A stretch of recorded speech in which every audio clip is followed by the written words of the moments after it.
Nurtured by the Gandhian philosophy of non-violence, peace was a passion with the Indian National Congress. Therefore, even when the Western powers were following the policy of appeasement, Mahatma Gandhi had written to Hitler, the one man who could prevent a war and save humanity. Must you pay this price for an object, however worthy it may appear to you?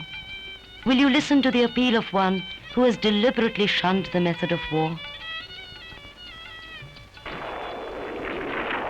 Hitler embarked on his misadventure in September 1939, which was to cost over 30 million lives.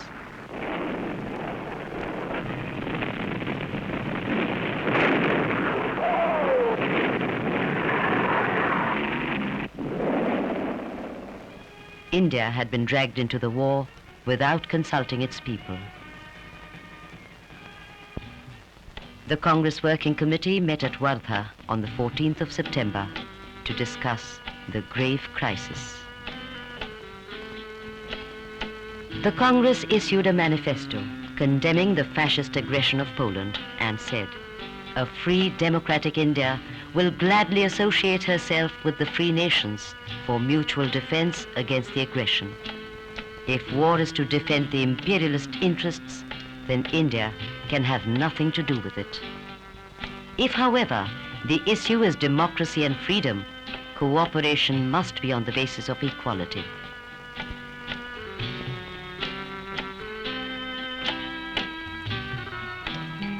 In February 1940, Mahatma Gandhi called on Gurudev Tagore at Shantiniketan. Gurudev described Gandhiji as one belonging to all humanity. The Mahatma said, "Vishwabharati carries God's protection because it is the creation of an earnest soul. Shantiniketan will never cease to grow so long as Gurudev's spirit rules over it."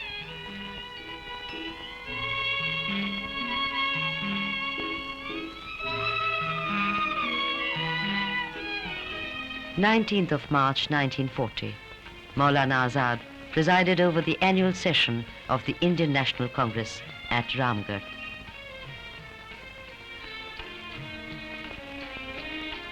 The Congress condemned the Viceroy's declaration of India as a belligerent country without any reference to her people. The Congress declared, "Nothing short of complete independence can be accepted by the people of India. They alone can properly shape their own constitution and determine their relations with the other countries of the world."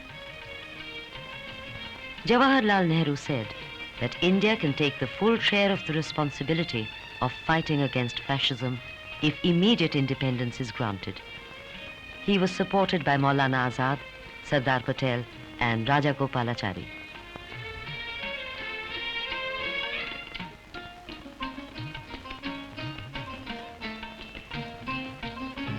In March 1940, the Muslim League met at Lahore and passed a resolution which demanded the partition of India on communal lines.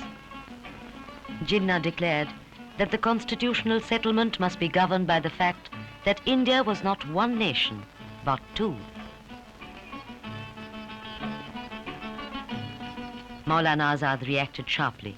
"Partition on communal lines is absurd and meaningless." Sir Ghulam Hussain Hidayatullah criticized communal politics and said, "Let our one endeavor be to unite and not divide our country."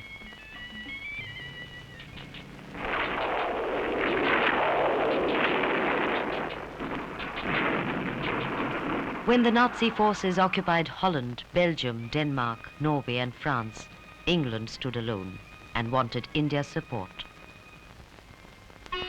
The Viceroy invited Gandhiji for talks on the 29th of June and informed him that Britain was willing to give a broader share to Indians in the administration of the country.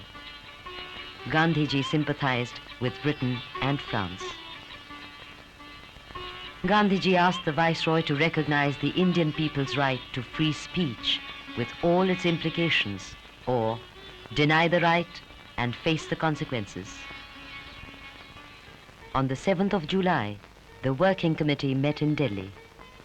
Rajagopalachari's resolution was adopted. Given freedom, India would wage war as one of the allies. The British did not accept the offer. Gandhiji was requested to plan the next move. The Mahatma did not want to hamper the British war efforts by a mass movement. He decided to launch individual satyagraha to protest against the dragging of India into the war and to court arrest. He said, "The essence of satyagraha is not to shout slogans, but to carry out in letter and spirit the word of your chosen general." The first satyagrahi was Vinoba Bhave. He was jailed. The second satyagrahi, Jawaharlal Nehru, was arrested at Gorakhpur. In his defense, Nehru said, "It is not me that you are seeking to judge and condemn, but the hundreds and millions of the people of India, and that is a large task, even for a proud empire.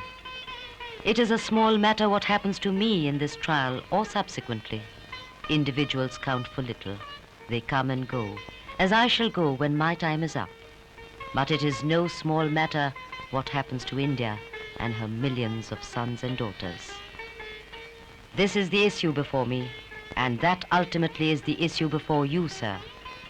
If the British government imagines it can continue to exploit them as it has done for so long in the past, then it is grievously mistaken." Jawaharlal Nehru was sentenced to 4 years rigorous imprisonment. Raja Gopalachari, Maulana Azad, Sardar Patel, Khan Abdul Ghaffar Khan, Acharya Kripalani, and a host of others courted arrest. Satyagraha continued right up to the end of 1941. Tens of thousands were languishing in British jails. Government prohibited the publication of news of the arrest of satyagrahis. In protest, Gandhiji suspended the publication of the Harijan.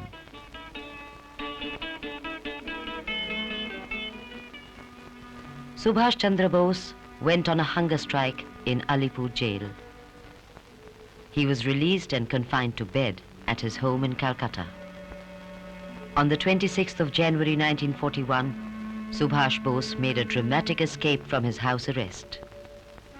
He reached Berlin and raised the Azad Hind Fauj. His aim was to fight for India's independence.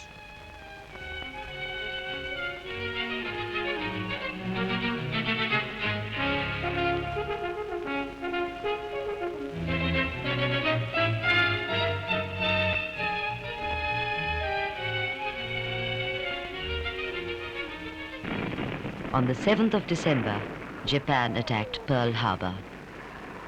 The United States entered the war, enlarging the area of conflict.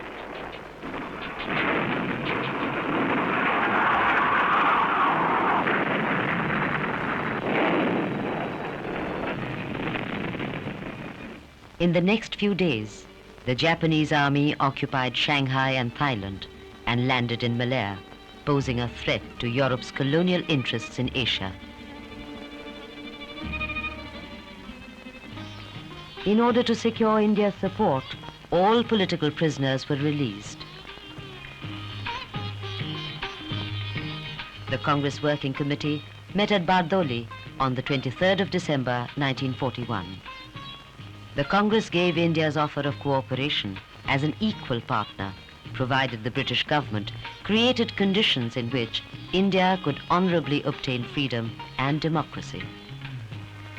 Its resolution said, "The whole background in India is one of hostility and distrust of the British government, and not even the most far-reaching promises can alter this background, nor can a subject India offer voluntary or willing help to an arrogant imperialism which is indistinguishable from fascist authoritarianism."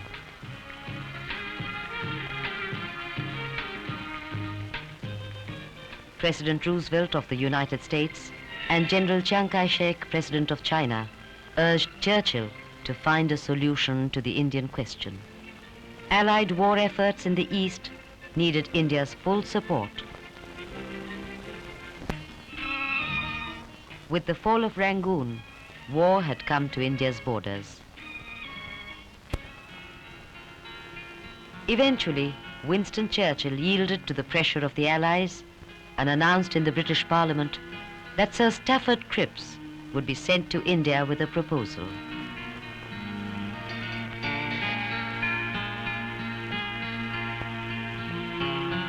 Cripps arrived in Delhi on the 22nd of March 1942.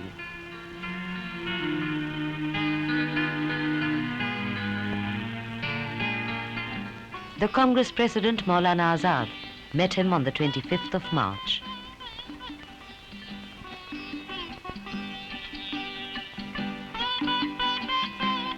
Jinnah and all the other leaders called on Stafford Cripps 2 days later.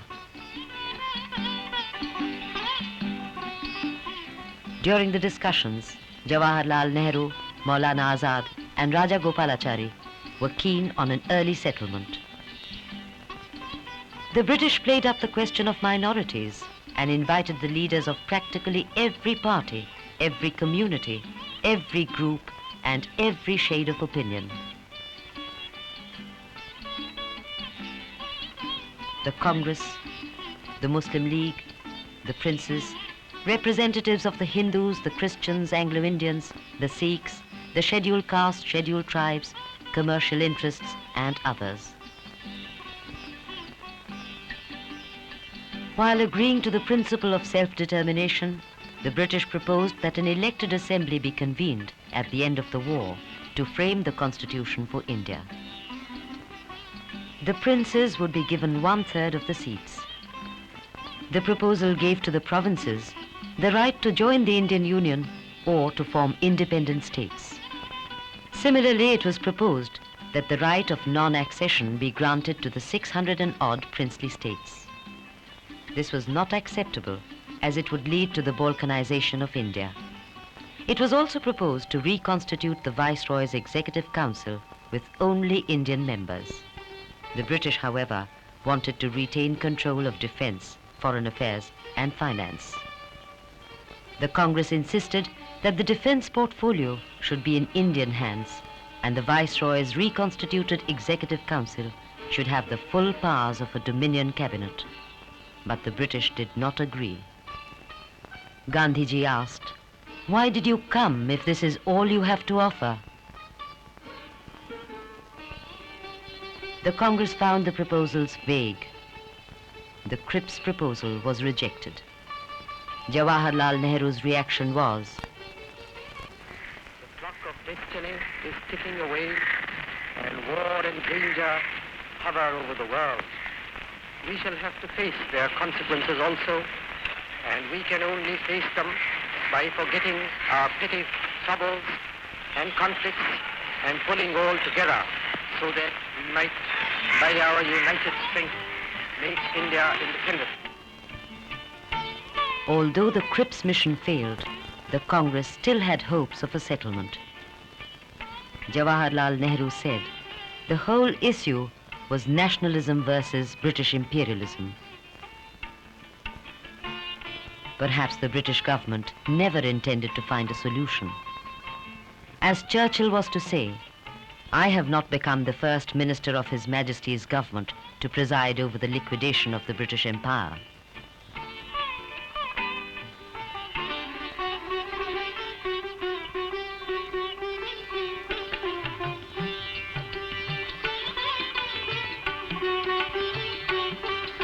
The Congress Working Committee met at Wardha on the 14th of July 1942 and adopted a resolution.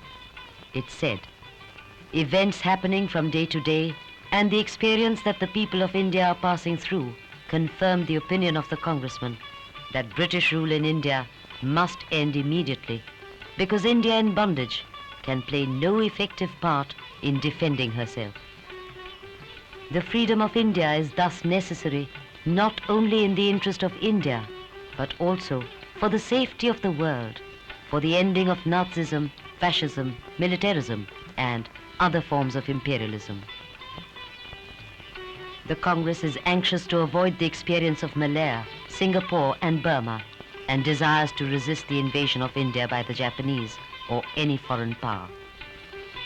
This is possible only if India feels the glow of freedom.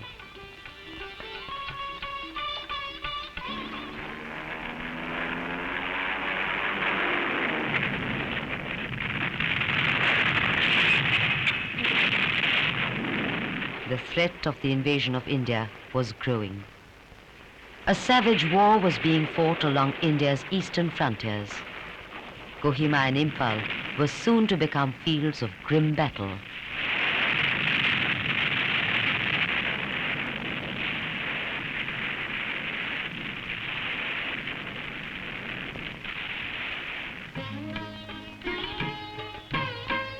The Working Committee met in Bombay on the 4th of August to discuss the crisis.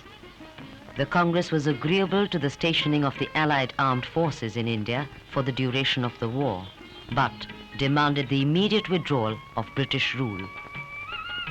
The Congress declared that it would be reluctantly compelled to launch a non-cooperation movement to vindicate her political rights and liberty.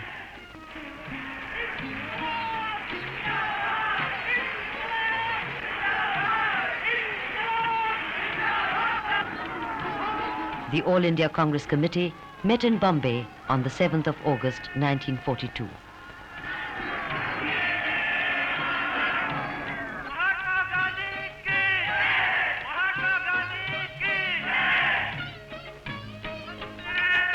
The danger to India's eastern frontiers was causing deep concern, and the Congress wanted to be a party to the defense of the country.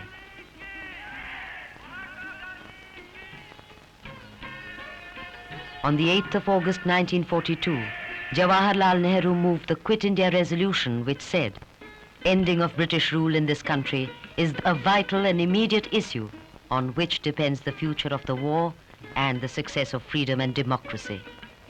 A free India will assure this success by throwing all her great resources into the struggle for freedom and against the aggression of Nazism, fascism, and imperialism.